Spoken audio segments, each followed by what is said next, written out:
Kumusta po? Magandang umaga po sa inyo lahat.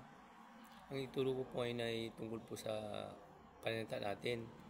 Tungkol po sa mga sinasabi natin na yung iba tama, yung iba mali po. Dito po sa ituro ko po ito, makita niyo po sa aklat ni Mateo.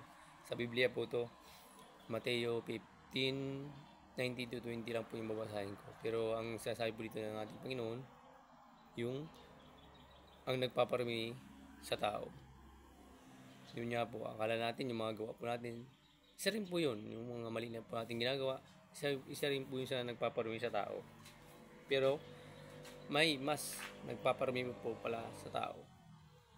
Kasi kung ano nga po yung ano natin, sinasabi, simple lang po, pero mga masakit. Halimbawa, nagsabi ka po ng hindi bagay sa ating kapwa. Salita lang po yun pero masakit. Kaya iba po yung salita sa mga yung physical po ba na paggawa natin na nakasakit tayo. Yun nga po, hindi po ganong yun eh. Hindi po masama yun. Ang mas masama po talaga yung salita sa salita. Kasi yun po talaga tumatatak, kumikirot po, tumatagos hanggang sa puso. Sa puso po natin mga kapatid. Kaya itong sasabihin ko sa inyo, ito po ay hanapin nyo na lang po sa Mateo 15:19 to 20. Ang nagpaparumi sa tao.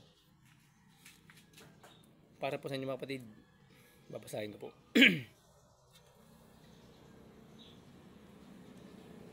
Sapagkat sa puso nanggagaling ang masamang isipan, pagpatay, pangangalunya, pag-iapid, pagnanakaw, pagsaksi sa kasinungalingan, at paninirang puri. Ang mga ito ang nagpaparumi sa tao. Ngunit ang kumain ang di muna naguhugas ng kamay, sa paraang naayon sa minanang turo, ay hindi nagpaparumi sa tao. Kung inyo pong naunawan mga kapatid, simpleng-simple ang po yung sinasabi natin Panginoon. Yun nga po, sa mga sinasabi natin, talagang kung hindi po natin iisipin, hindi po natin aalamin muna yung mga sinasabi natin, salita pa lang po talaga, nagkakasala na po tayo. Mas ano nga po yung sinasabi ng Panginoon, di ba? Kahit hindi ka, kumain ka nga po, hindi ka po nagugas ng kamay. Wala pong kasalanan yun. Kahit napakaluwi po ng kamay natin, kumain tayo, okay lang po. Ang pinupunto po rin kapatid, hindi po tayo nagkasala, kumbaga. Kahit marumi po yung ating kamay, hindi po tayo makasalanan. Kaya yung mga dyan na hindi ko na po sasabihin na hindi maghugas ng kamay pag kumain. Ang punto ko lang po,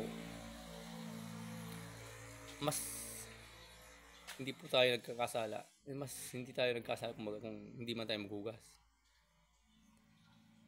Kapag tayo po'y kumakain. Kaya nga po mga kapatid, pakaisipin po natin yung mga sinasabi natin bago po tayo bitawan yung mga gusto natin sabihin. Kasi yung sinasabi po natin, galing po sa puso natin eh. Kahit joke, kahit pabiro pa man po yan, o kahit na basta sinabi natin. Pag di maganda, kasalanan na po yun.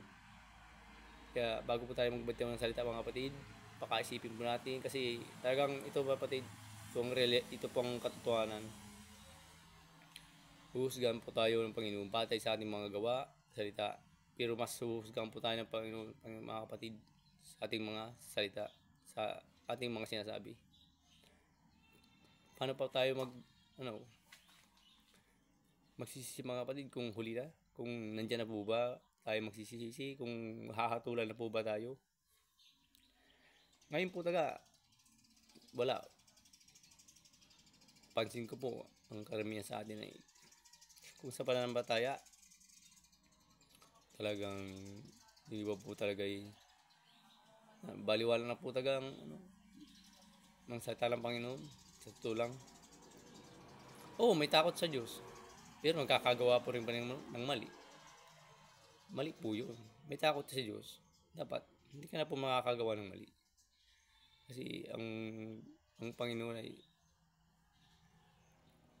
siya pong dakila eh. Halimbawa na lang po yan. Tayo po pong anak. may takot po tayo sa magulang natin. Pero yung takot natin na yun sa magulang natin, nire-respeto po natin sila. Ginagalang. Ang gusto ko rin po na sa inyo mga kapatid, yung maging takot po natin sa Panginoon ay sana'y katulad po ng pagkatakot natin sa ating mga magulang. Sa mga nakakatanda, kumbaga nire-respeto natin, ginagalang ang Panginoon. Hindi lang sa gawa, hindi lang sa paggawa ng mabuti, hindi lang po sa tulong sa kapwa, kumbaga pati dito sa isip at sa puso, mga kapatid. Nirespeto po natin, tinagalang ang Panginoon. Kaya huwag po natin basta-basta